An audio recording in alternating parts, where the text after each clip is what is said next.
siratal ladzina an'amta 'alaihim ghairil maghdubi 'alaihim. Bismillahirrahmanirrahim. Qala muallif hadzal kitab rahimahullahu ta'ala wa nafa'ana bihi wa bi 'ulumihi naf'an mubarakan lana wa lidinika wa linnasi ajma'in. Bismillahirrahmanirrahim.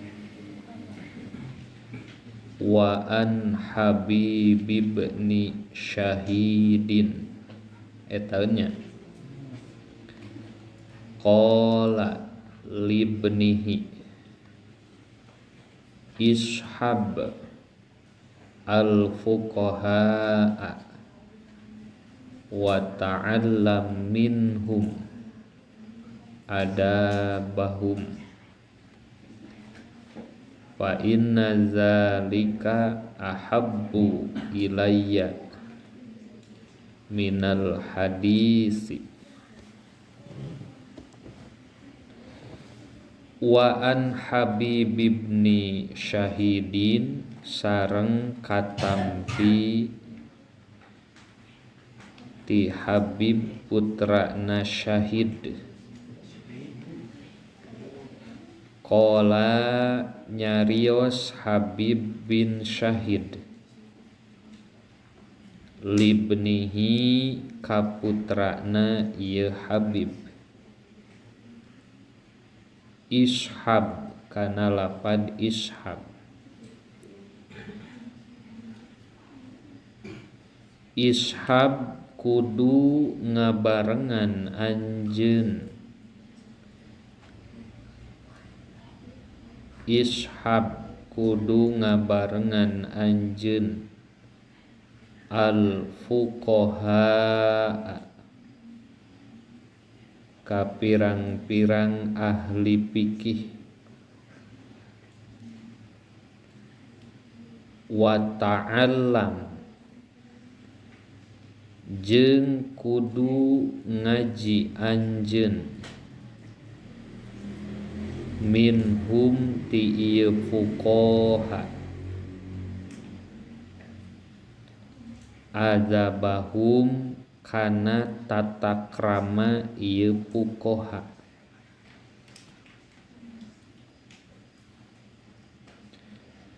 Fa inna zalika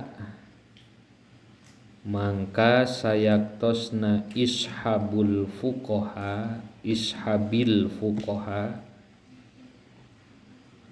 fa inna zalika mangka sayaktosna ishabil fuqaha ahabbu eta leuwih dipikaresep ilayya mungguh kuring minal hadisi tinimbang hadis.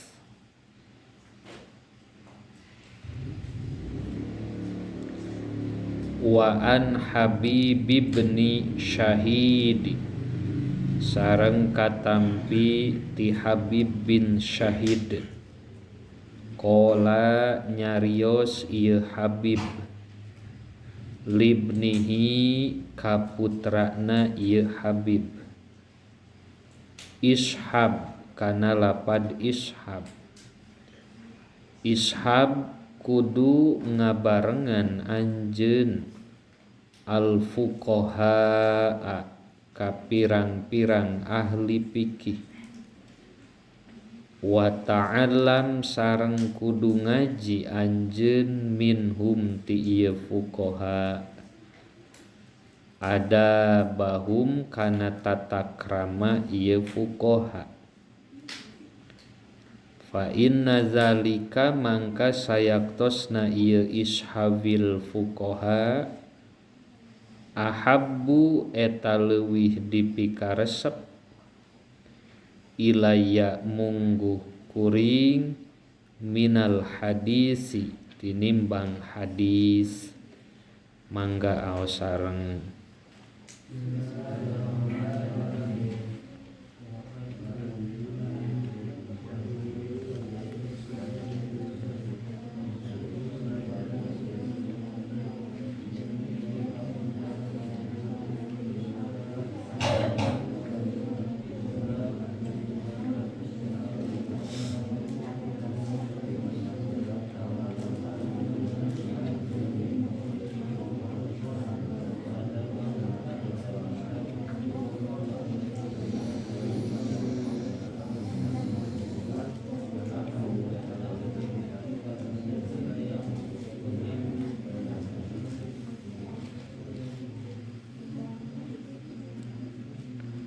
Masih dina muqaddimah ieu kitab anu salajengna Kiai Musonib nukil kana cariosan Syekh Habib bin Syahid kasauran mantena pek rencangan babarengan atanapi wanohan sing caket ahli-ahli fikih naon nu janten margi nu kedah dicaketanana ahli fikih heula margi di mana urang sabada wanoh ka pangeran urang nu perlu diatur teh tata cara ibadah urang ayana di para fuqaha ari ibadah mah upami kamari parantos dianjurkeun yen nu pangpayuna kedah diaos teh ilmu tauhid maka nu ayeuna sabada ilmu tauhid ilmu fikih. Jadi ishabul fuqaha teh lebetna mah urang kudu ngaji ka ahli fikih gitu. Teu wungkul tata cara ibadahna atanapi mempelajari hukum Islamna termasuk kana tata krama marantena oge ku urang kedah dikaji. Akhlakna kepribadianana tikawit marantena gugah kulem saur paripaosna dugi ka kulem deui ditingali dipelajari ku urang teh. Bahkan saupami urang tos teu aya disagedengeun para ahli fuqaha wungkul tinggal cerita misalkeuna teh guru-guru urang nu parantos tilar ti dunya para ulama kapungkur anu sarolih salafus sholih nu ti parayun nu diangkeun sholih ku urang marantena tos pupus teu sawios-wios dicarioskeun asal kasayanana. Justru ingda zikri sholihin dina nalika nyarioskeun jalmi-jalmi anu sholih maka dina waktos eta rahmat sareng barokah Allah dilungsurkeun.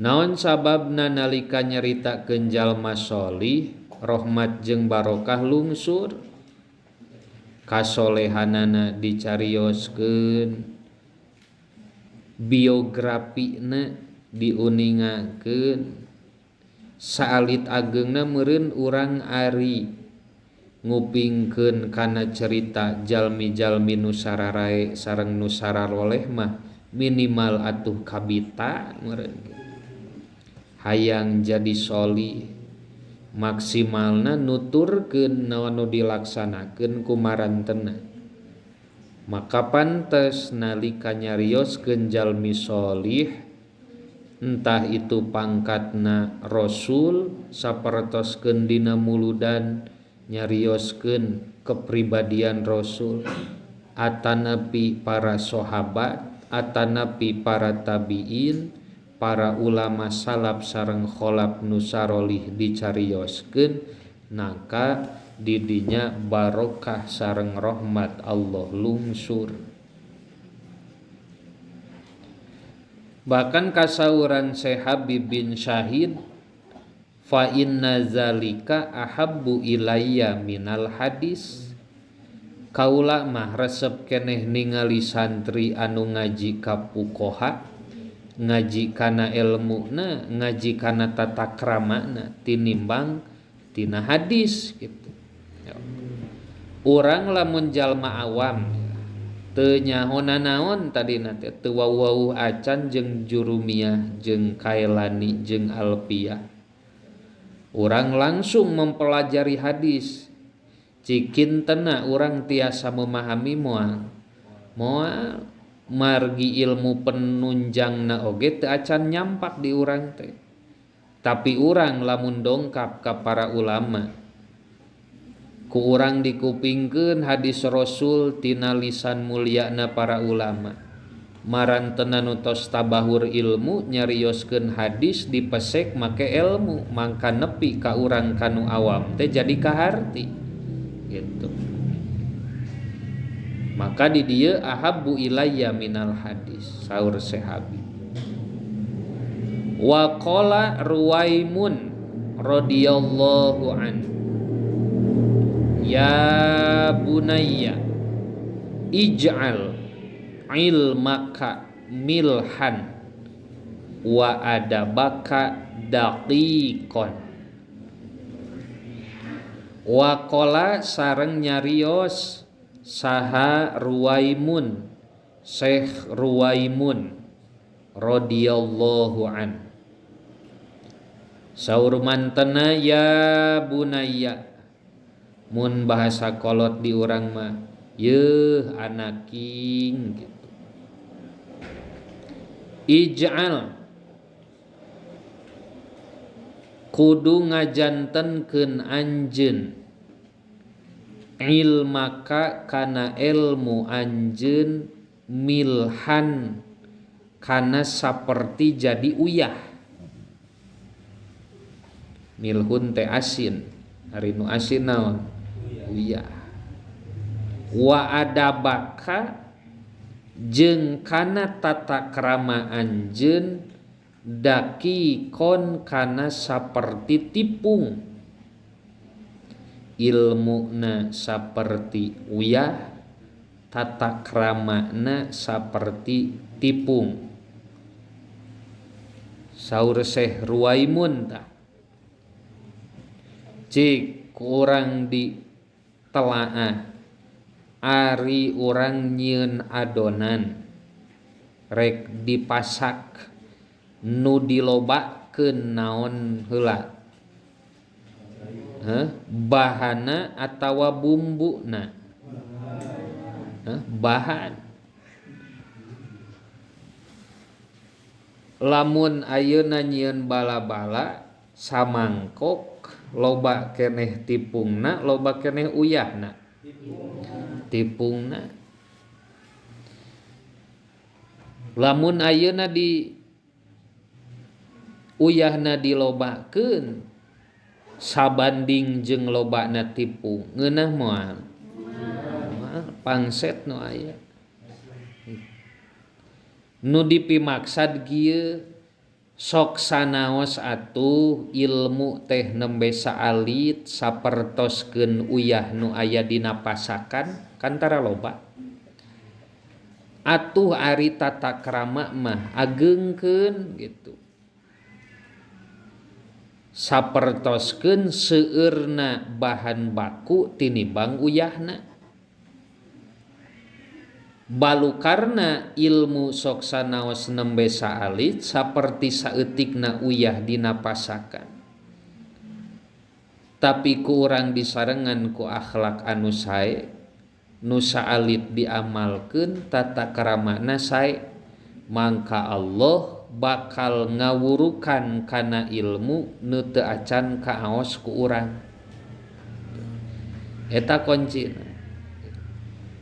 Makana nyambung jeung nu di luhur, ongkoh ti ahli fuqaha, tapi ternyata bukan hanya ilmu nawae nu dipelajari teh, justru ada bahum tata krama. Nyambung jeung nu handapeunana ilmu nu aya nu nembe saalit teu benten sapertos saalitna uyah dina pasakan. Bahan baku na langkung seueur. Naon ari bahan baku di dinya dakikon teh, tata krama urang kedah langkung seueur tinimbang ilmu urang gitu. Jadi tetep ilmu ari awal nama ilmu heula. Da ayeuna aya maqalah al adabu fauqal ilmi teh, urang rek nyaho kumaha kana tata krama ari ilmuna teu nyampak mah. Angger nu paling pertama mah naon heula? Ilmu heula. sanggeus aya ilmu tata krama gedekeun. Da apal kana tata krama oge disebutna nu kitu teh ilmu, berarti ilmu heula tetep. Ta kasauran Syekh Ruwaimun. Wa qala Ibnu Mubarak radhiyallahu an, nahnu ila qalilin minal adabi ahwaju minna ila kasirin minal ilmi. Wa qala sareng ngandika saha Ibnu Mubarak, Syekh Ibnu Mubarak radhiyallahu an, saur mantena nahnu ari kami ila qalilin kana saeutik minal adabi tina tata krama ahwaju eta leuwih butuh, ahwaju eta leuwih butuh minna tinimbang kami, minna ti kami gitu pun, ila kasirin kana seueur minal ilmi tina ilmu. Nahnu ari kami ila qalilin kana saalit minal adabi tina tata krama ahwaju eta leuwih butuh minna ti kami ila kasirin kana seueur minal ilmi tina ilmu, tina lobana ilmu. Sok aos deui logatna nu nembe.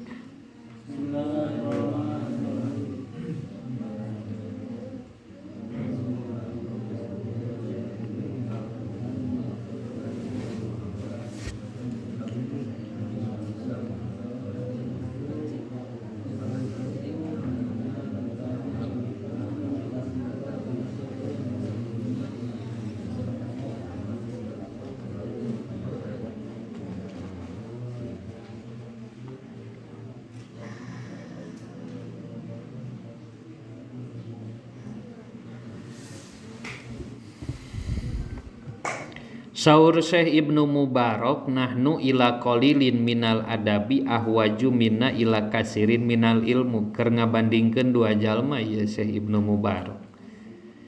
Jalma nu gaduh tata krama jeung jalmi anu seueur elmuna. Nah, mana nu langkung diperyogikeun saur Syekh Ibnu Mubarak?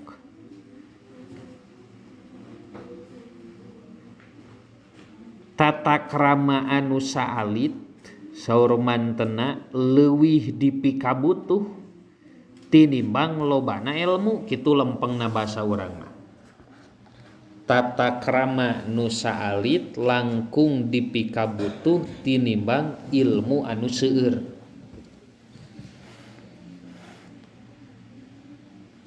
Pihartoseunana langkung tebihna ilmu nu saalit bari disarengan ku tata krama anu sae tur seueur langkung dipikaresep tinimbang seueur ilmu tapi tata kramana teu aya. Kali deui, ilmu anu saalit disarengan tata krama anu sae langkung dipikaresep tinimbang ilmu nu seueur tapi tata kramana teu aya.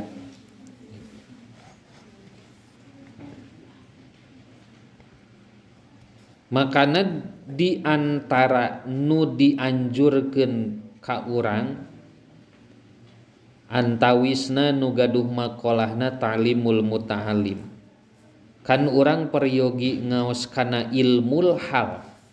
Dina ta'lim teh naon ari ilmul hal? Ilmu tingkah, kalakuan urang kedah kumaha saupami urang pendak sareng anu papada sapantaran kumaha tata kramana upami kanu sahandapeun kedah kumaha kantenan di mana pendak atana pingguping guru urang kedah kumaha.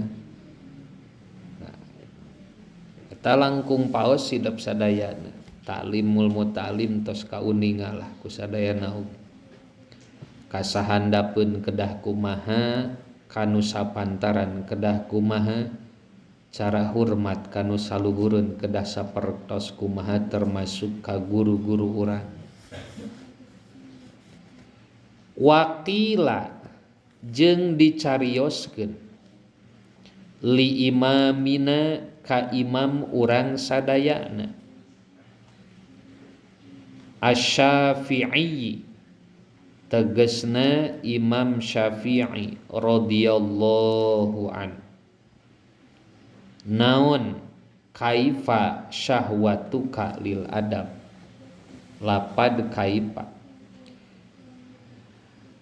kaifa eta kumaha syahwatuka ari kahayang anjeun lil adabi kana tata krama. Imam Syafi'i ditaros wakila li imamina kumaha ceuk nu naros ka Imam Syafi'i teh kaifa syahwatuka lil adabi kumaha ari kahoyong salira kana tata krama teh. Faqala mangka ngawaler ieu Imam Syafi'i asma'u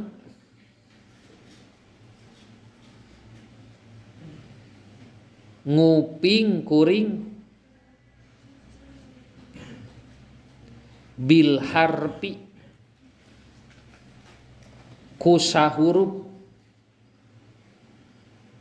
bil harfi kana sahurup kitu punten minhu tina adab patawaddu mangka jadi senang jadi bunga naon a'dha'i pirang-pirang anggahota badan kuring naon a'dha'i pirang-pirang anggahota badan kuring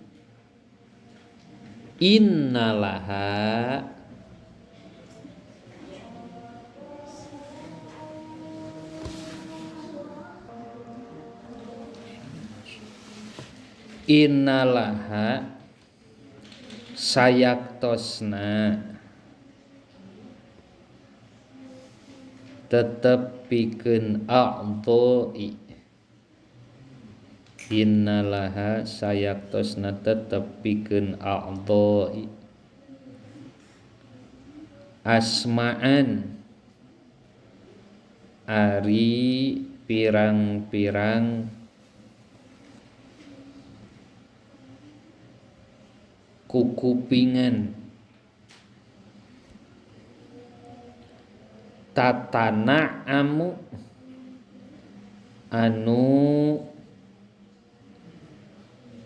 menikmati ieu asma bihi ku ieu harpun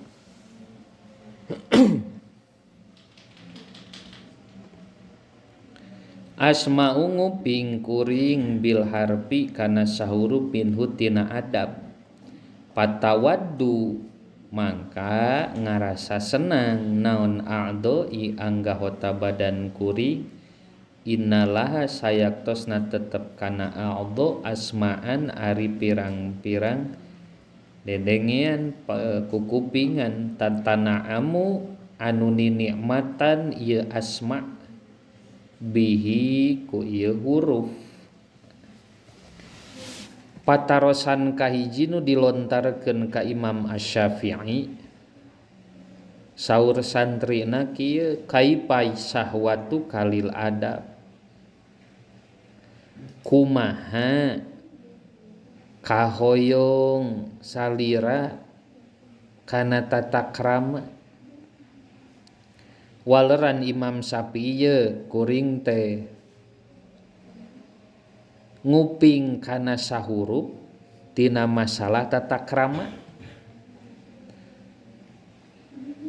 tuluy kung wasilah ngupingna sahurup tata krama anggahota badan kuring jadi ngarasa senang. Betah we lamun ngupingkeun nyarioskeun tata krama teh kitu saur Imam Syafi'i. Mana buktos betah tatana amu bihi, anggahota badan kuring panguping kuring jadi ngaraos senang, di mana nu dikupingkeun teh tentang tata krama. Ternyata aya deui pertanyaanana teu wungkul eta. Wakila jeung ditaroskeun lahu ka Imam Asy-Syafi'i naon kaifa lapad kaifa. Kaifa eta kumaha tolabuka ari nyuprih anjeun lahu kana adab. Qala ngawaler ieu Imam Asy-Syafi'i tolabul mar'ati kana lapad tolabul mar'ati. Tolabul mar'ati ari neanganana hiji awewe. Tolabul mar'ati ari neanganana hiji awewe. Al mudillati anu kalengitan, waladaha ka anakna ieu mar'ah.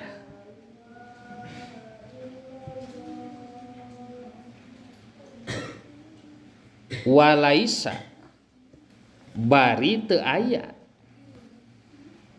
laha pikeun ieu mar'ah saha goiruhu salianti ieu walad.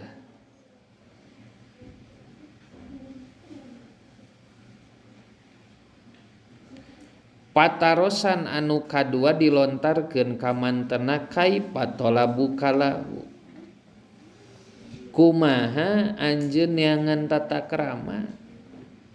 Maka Imam Syafi'i ngawaler ieu teh hiji ibarat waleranna teh. Hiji awewe, hiji indung neangan anakna anu keur mudillah, nu keur eueuh. Sementara eta indung teu boga deui budak salian ti budak nu diteangan eta. Nah, berarti disebutna teh naon? Semata wayang, anak tunggal. Hiji indung neangan hiji budak anu leungit, anu mana budakna teh ukur eta wungkul. Nah, eueuh deui teu boga deui gitu. Nah, kan bieu teh ditarosna naon? Kaifa tolabu kalahu, kumaha milari na hidup kana tata krama ceuk nu naros ka Imam Syafi'i teh. Imam Syafi'i ngawalerna ku ibarat sapertikeun neanganana hiji awewe ka hiji budak anu leungit nu eueuh deui budakna teh iwal ti eta nu diteangan. Sik indung nu keur kaleleungitan budak bari budakna teh ukur hiji diteangan ka ditu eueuh. Tawis naon eta teh? Hah? Budak nu hiji berharga neanganana hese da eueuh teh keur rumah hiji gitu. Rajin dipasantrenkeun ti kobongna eueuh wae. Diteangan ku keamananna eueuh, diteangan ku nu jadi guruna eueuh. Saking ku berharga jeung dina pada hese milarianana. tah nyuprih tata krama teh saperti kitu. Pihartoseunana tata krama teh mulia pisan, berharga pisan. Milarianana henteu gampil. Waqala sareng nyarios saba'duhum sapalih para ulama. At-tauhidu kana lapad at-tauhidu. At-tauhidu ari tauhid yujibu eta ngawajibkeun ieu ilmu tauhid al imana kana iman. Paman mangka saha jalmi la imana nu teu iman eta tetep lahu pikeun eman la tauhida maka eueuh katauhidan eta tetep lahu pikeun eman.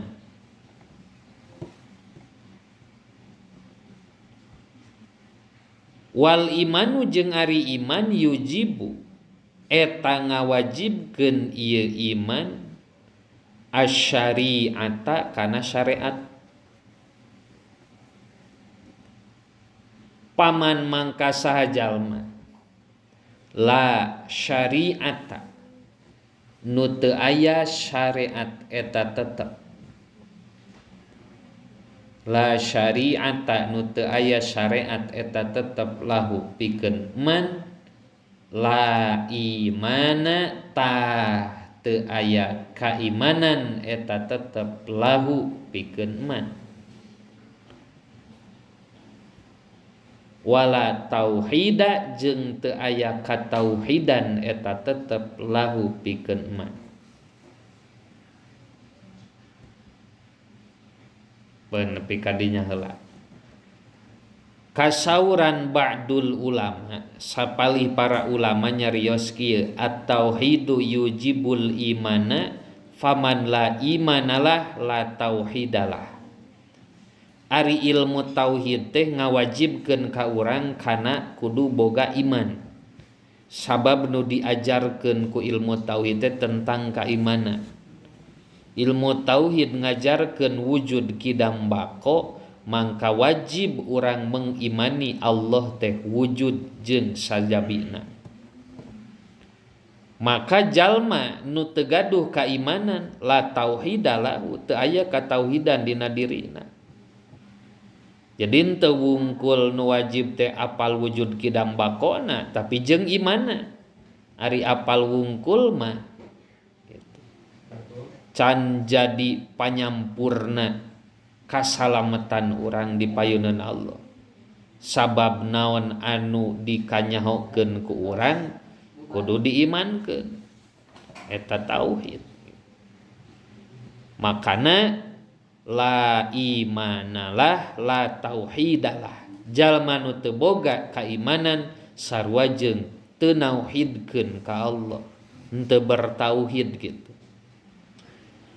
Wal imanu yujibu syari'ata. Ari kaimanan ngawajibkeun kana syariat. Naon ari syariat teh? Cukang lantaran syariat.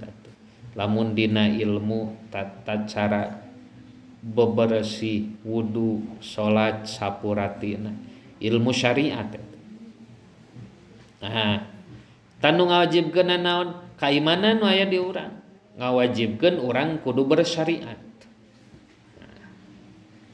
Tadi oge urutanana sabada urang wanoh ka Allah mangka pek pilarian tata cara urang beribadah ka pangeran urang. Eta diaturna ku ilmu syariat. Maka wal imanu yujibu syariata. Syariat heula engke hakikatna mah sabada syariat. Iman sing panceg syariat sing beres mangka bakal manggih nu disebut ma'rifat hakikat jeung sapurati. Sabab lamun urang ngudag ka ma'rifatan, ngudag kana kahakikatan tanpa didasaran ku ilmu syariat, engke bisi asup kana makola zindik teh man tasawwafa bila tafaqqa faqad tajandaq. Jalma anu bertasawuf tanpa didasari ku ilmu syariat paur bisa jadi jindik kasupkeun golongan kafir saur sapalih ulama. Jadi urutanana syariat lah. Makana paman la syariatalah la imanalah. Jalma nu teu boga ilmu syariat sarua jeung teu iman gitu. Da urang ngaji kana bab-bagan wudu, kana bab-baban salat, sabab urang teh geus ngayakinkeun heula yen Allah teh pangeran urang sareng Allah teh ngadawuh urang teh kudu bertauhid jeung beribadah ka mantena. Wa ma khalaqtul jinna wal insa illa liya'budun. Bertauhid jeung beribadah liya'budun di dinya teh. Ari ibadah teu padu acong-acongan, mun rukuh teu padu dongko, lamun sujud teu padu ngarumpuyuk.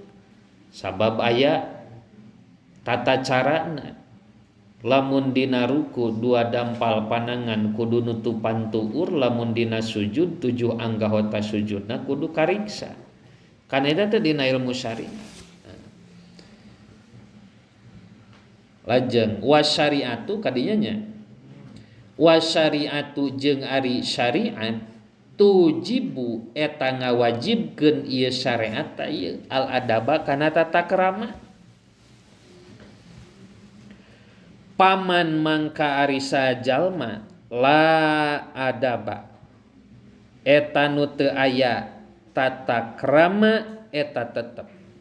La adaba nu teu aya tata krama eta tetep lahu ka man. La syariata maka teu aya syariat eta tetep lahu ka man. Wayandi wa syariatu jeung ari syariat tujibu eta ngawajibkeun ieu syariat al adaba kana tata krama. Paman mangka saha jalma la adaba nu teu aya tata krama eta tetep lahu ka man. La syariata ta teu aya syariat eta tetep lahu ka man.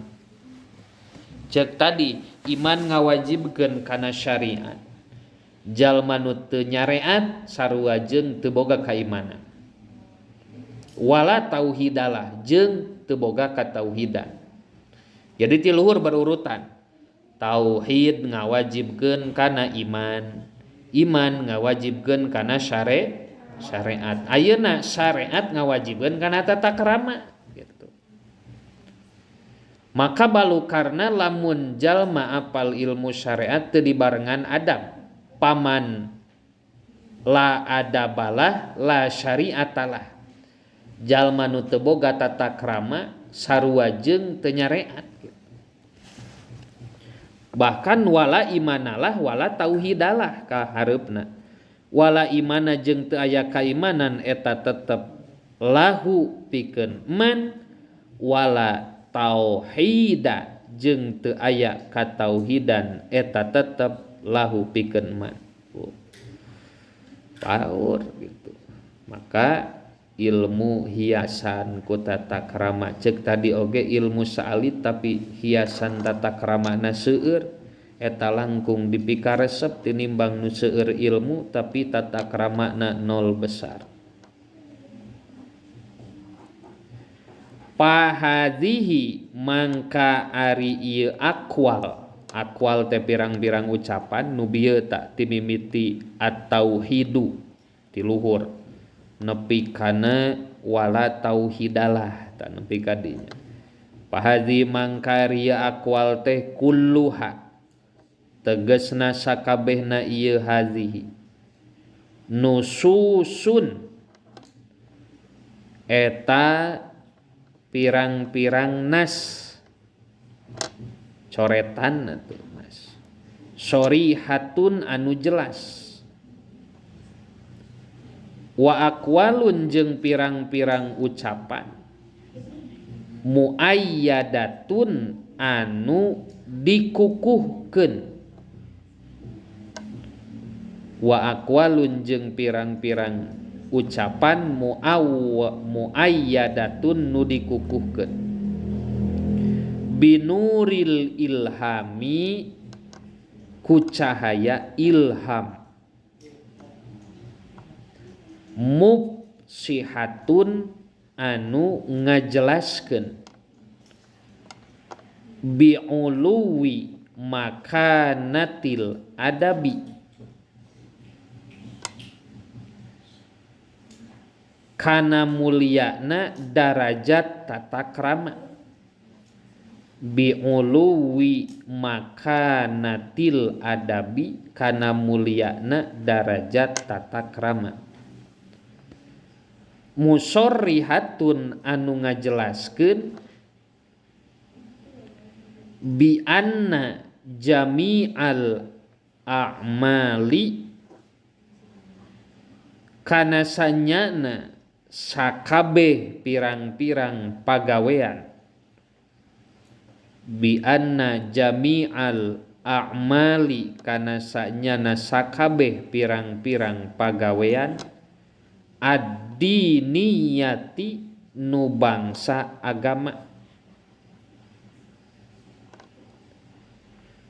qalbiyatan eta bangsa hate qalbiyatan eta bangsa hate kana bukti ieu a'mal au badaniyatan atawa bangsa badan bangsa tubuh qauliyatan eta bangsa qauliyah au fi'liyatan atawa bangsa pagawean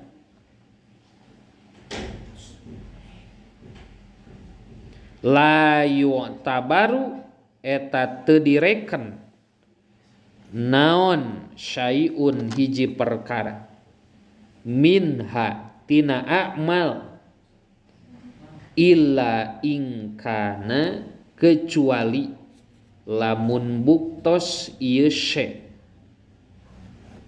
illa ingkana kecuali lamun buktos ieu syai' mahpupan eta dikurilingan mahpupan eta dikurilingan bil mahasinil adabiyati ku pirang-pirang kasayan bangsa tata krama wal mahamidi jeung pirang-pirang anu terpuji asifatiyati nu bangsa watak sifat karakter itu meh babari wasif asifatiyati nu bangsa karakter wal makarimi jeung pirang-pirang kamuliaan al khuluqiyati nu bangsa akhlak wa bi anna tahliyatal amali jeung sanyana ngahias amal bil adabi ku tata krama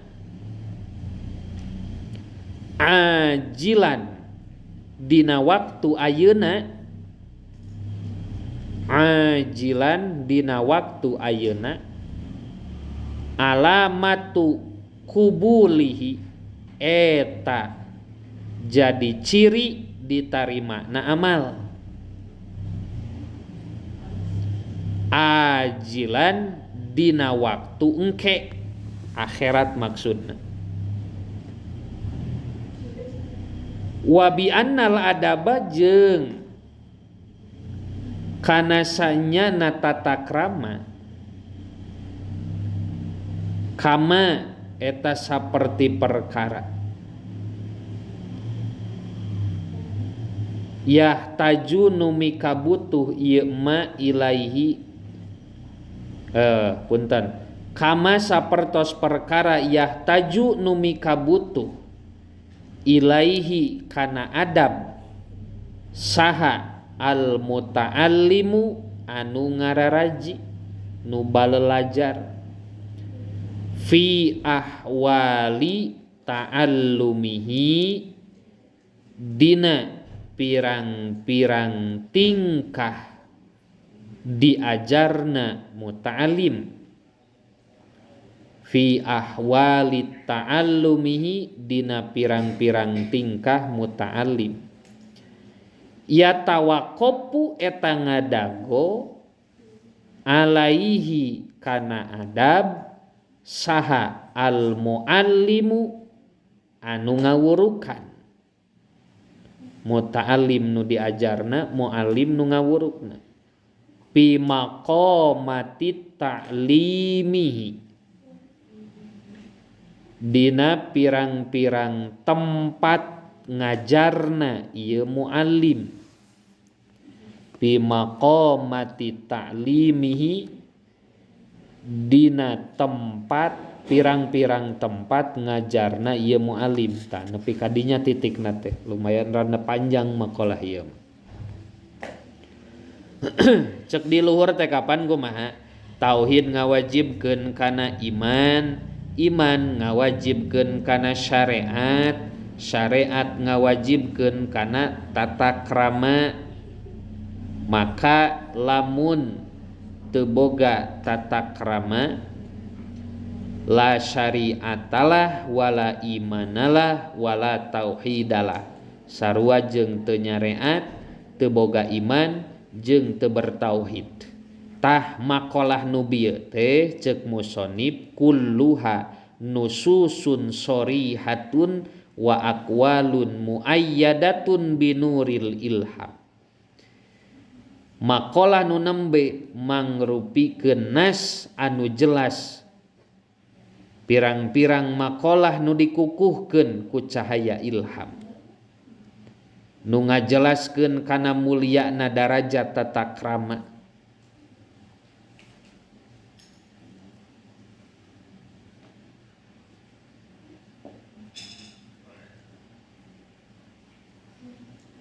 urang ngalakukeun pirang-pirang padamelan ya. Rek anu sifatna diniyah bangsa agama naon pagawean diniyah aya nu dilakukeun ku anggota badan urang aya nu dilakukeun ku hate urang sapertikeun salat kapan eta teh nya qalbiyah nya badaniyah ceuk rukunna we heula naon nu bangsa qalbiyah niat naon nu bangsa arkan pirang-pirang pagawean af'al ti mimiti ruku jeung sajabana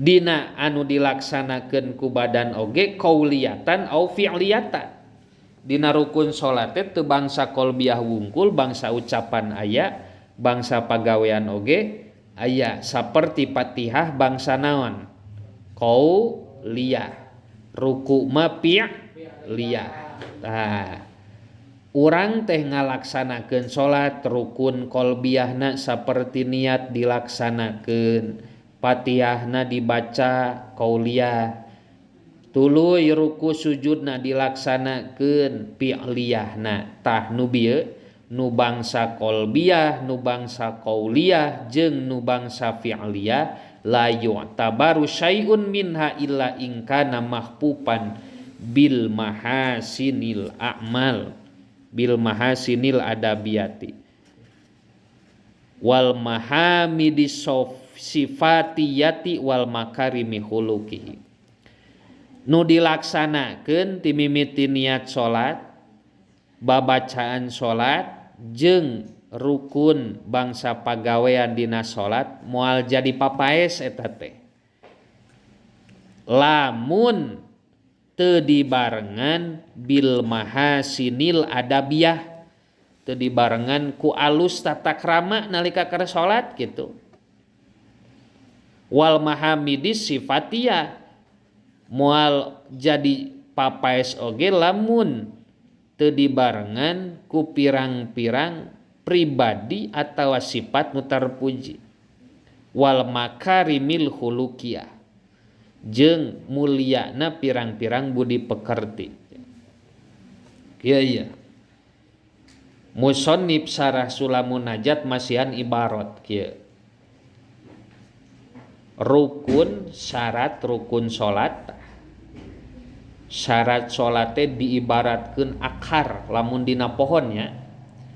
Contoh dina salat, lamun syaratna diibaratkeun akar.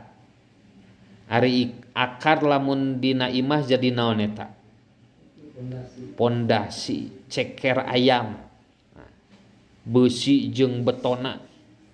Nah, kemudian aya rukunna dina salat teh. Saur ki musannif di dinya diibaratkeun saperti pohon anu tinggi menjulangna, tangkalna gitu tah. Akarna syarat, tangkalna rukun. Geus cumpon tah.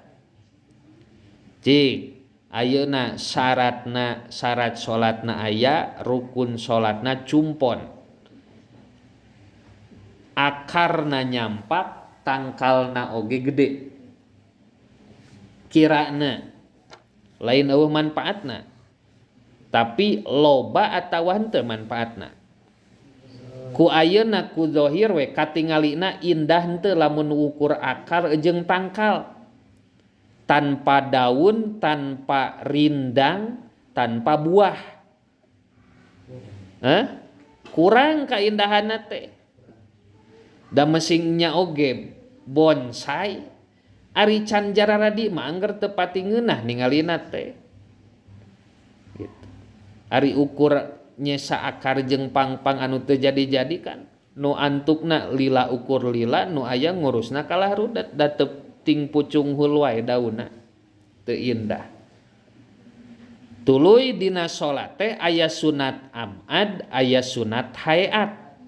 Ceki musannif di dinya abad jeung hayat teh diibaratkeun daun rindang jeung pangpang nu raleutik gitu. Dahan anu raleutik, cabang-cabang tina pohon nu gedena.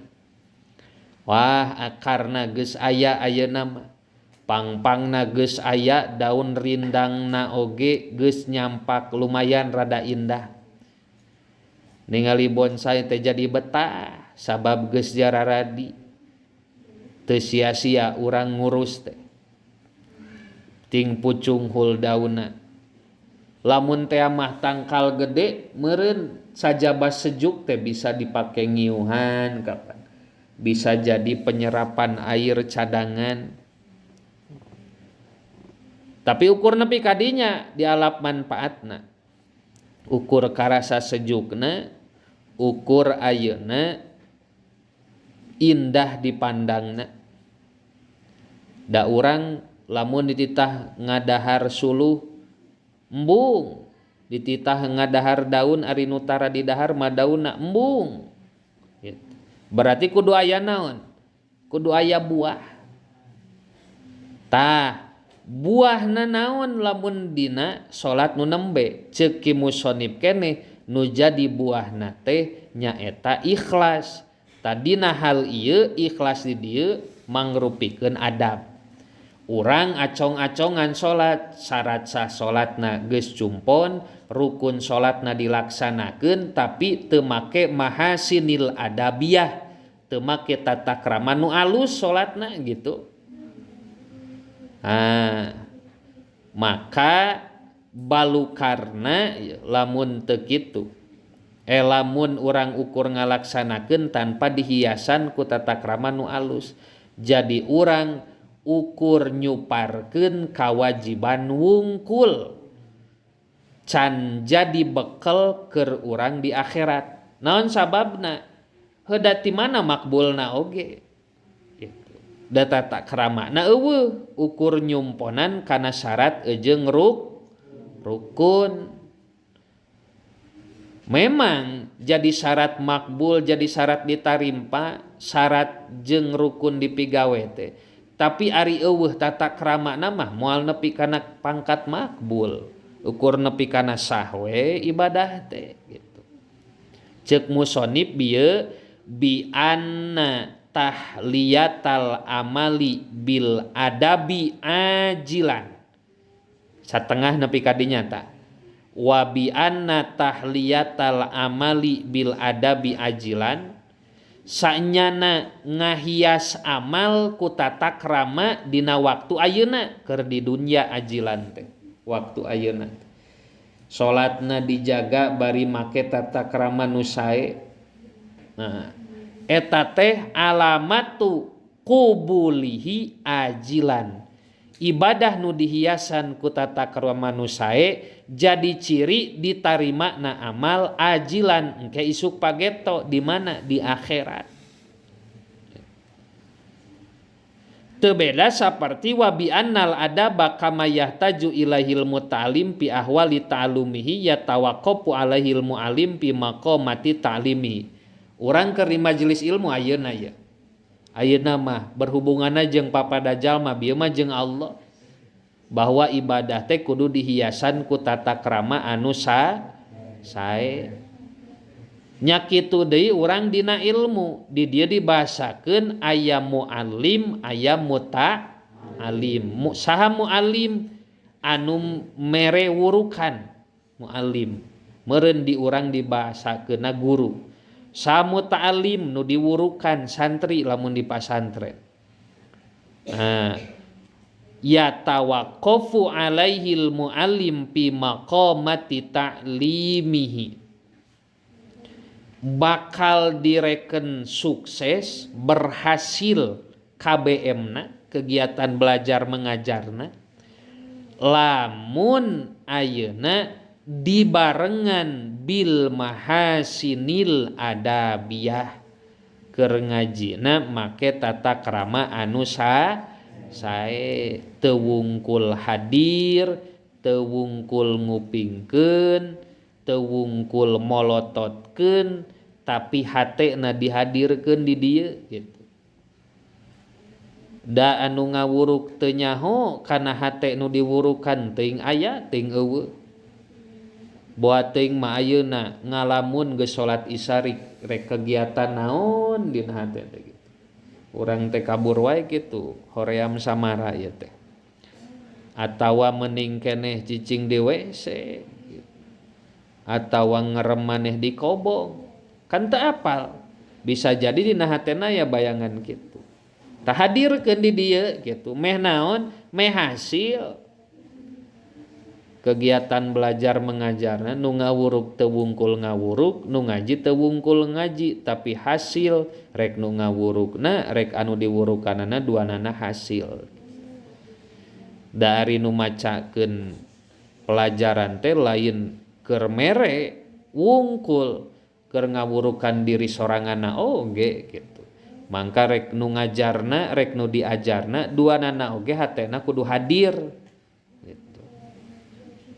Teu wungkul nu ngaji ulah licik meupujuhan we kanu ngaji ngajedog atuh di dieu jeung hatena hadirkeun ari nu ngawurukanana teu dihadirkeun bayanganna ka ditu ka dieu duanana kudu sinkron gitu. Mahasinil adabiyah teh teu berlaku keur santrina wungkul keur muallimna oge sarua gitu. Teu beda jiga tadi dina ibadah urang hayang nepi kana pangkat makbul kudu disarengan ku mahasinil adabiyah nyaekeun dina tata krama urang nuju ibadah. Geus simpulkeun ayeuna mah tina cariosan musonif nu panjang lebar teh ternyata 3 poin penting: hiji ilmu tauhid, 2 ilmu syariat, 3 ilmu adab tata krama. Peun sakitu taetan wajib diaji ku urang fardu ain hukumna. Ilmu nu sejen lain teu wajib tapi penunjang, sifatna kifayah, urang ngaji syukur henteu oge sugan kawakilan ku batur. Salian tinu 3 eta. Walamma balagot rutbatul adab wallahu a'lam bissawab. Rabbi rfa'na